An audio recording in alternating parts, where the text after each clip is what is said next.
One of the most puzzling moments of my childhood that I finally understood quite recently is when one day I returned home after a tiresome day full of schoolwork, studies, and whatever grievances a high school kid might have.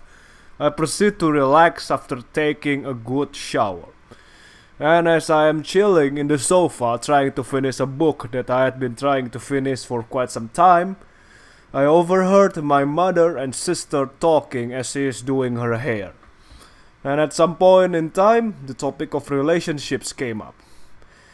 And understandably, as my sister is just in middle school at the time, the topic of boys began to pops up. It was quite a short conversation, but one of the things that particularly piqued my interest is that while she was talking about boys to my mom, and the usual short-lived teenage love shit that is common for teenagers, my mother starts giving advice about the qualifications of a quote-unquote good husband. And I put quotation marks there due to the fact that this qualification sounds more like a job interview rather than qualities that you will find good to have in a partner. Or at least more than the fairy tale shit that the West seems to be constantly propping up time to time again. Now, that is not to say that she doesn't talk about finding a man that respects her, is kind, and all sort of that shit. But the focus is that to get the man which suits the role of protector and more importantly, the provider the best. Now, frankly, even at that age, I'm not that interested in relationships. Certainly not as red-pilled as of now, and at that time I still hold that view of finding that one special Nawalt that accepts me for who I am, always be there for me, and all of that usual stuff. And I do realize that I need to protect and provide for her, but I was hoping that somehow we could become a team. Handling it together and complement each other, taking the world as a team. And alas, that is just a fairy tale, and now here we are. This is probably one of the simplest manifestations of hypergamy that I can think of when it comes to relationships. Marrying up, branch swinging, and all this other stuff are behaviors that are often attributed to hypergamy. And they are manifestations of one simple fact of human reproduction. That is, hypergamy came about as a consequence of the K-selection reproductive dynamic.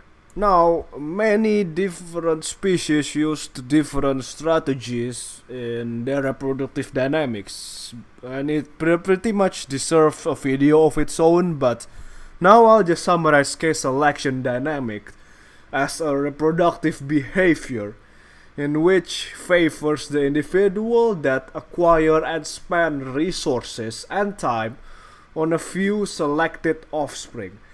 Evolution then in turn favors individual that can find the best mates to protect and provide for these offsprings to survive and thus carrying along their genes. Now, much of the manifestation of this instinct could be attributed to the fact that women simply always willing to get the better deal. But we shall not forget that this is a direct consequence of ensuring the best possible condition for her child to survive, even if it means sleeping with the invading armies during the times of war, for example. There is no loyalty here. And on the subject of female loyalty, the saying goes that a woman is as loyal as her options.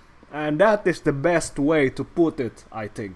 Following that, one of the biggest criticisms of the concept of hypergamy and even its validity came from the assertion that, I know some of old couples who stays together until this day, and that somehow the rise of the divorce rate and the decline of marriage is attributed to feminism and the quote-unquote cultural Marxist that is somehow ruining the nuclear family, which is in itself an extended family. Now, the topic of family deserves also a video of its own, but now, at face value, if you only look at Western countries, which kinda has a form of feminism, one or the supposed female empowerment, one way or the other, you can see how this claim may have some merit. But all of it starts to crumble away and become crystal clear the moment you take a step back and consider the bigger picture. That is, the rest of the world. Now, in the 21st century, the state has pretty much taken up the role of the protector. Well, in most parts of the world at least. So now the males have to compete to be the best provider according to the woman. Now in the past, when the economy and the infrastructure is not really that great in some parts of the world, when there is essentially no welfare state, a woman will literally starve to death, as do the majority of men if she is unable to secure a mate.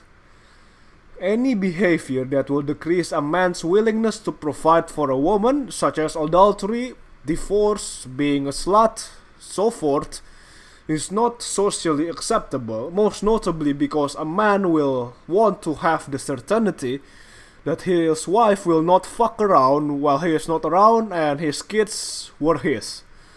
Although in the case of divorce, the custody will almost always go to the mother, again, as a consequence of the women expected to seek the best environment for the child, as she is seen as the best nurturer. Now, and I think it is these forces, be it economic, social, political, is what fosters this kind of mentality in the women of the days bygone. That having a husband and keeping that husband is essential, more so for her and her children's survival, and less so about love and all of that nonsense. As you will see in just a moment, that as soon as these forces change, or even disappear completely, with or without feminism, there is a shift in the attitudes of these women, and so does society. It could be that the economy improved significantly, or that the women can now work to support herself, less time spent taking care of the children, the decreased stigma of divorce and adultery, the change in the divorce laws, or perhaps most commonly an unholy combinations of all of these factors. China, Indonesia, India, and now these countries are countries with little if at all influence from feminism. And they are predominantly still traditional societies. And note that I picked these countries, but you can pretty much generalize this to the most of the developing world. Another thing that these countries have in common is that the economic boom and the societal changes, particularly among the younger generation.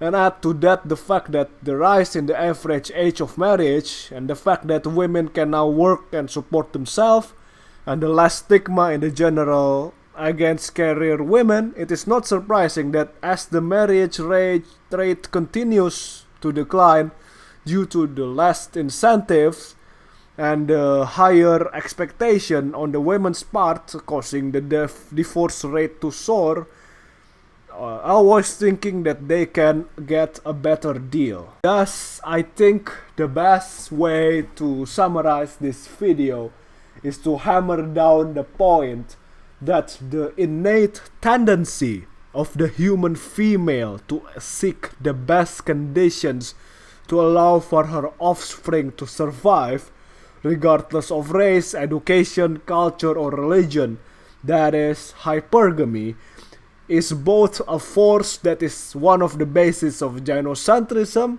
and is a result of thousands of years of human evolution.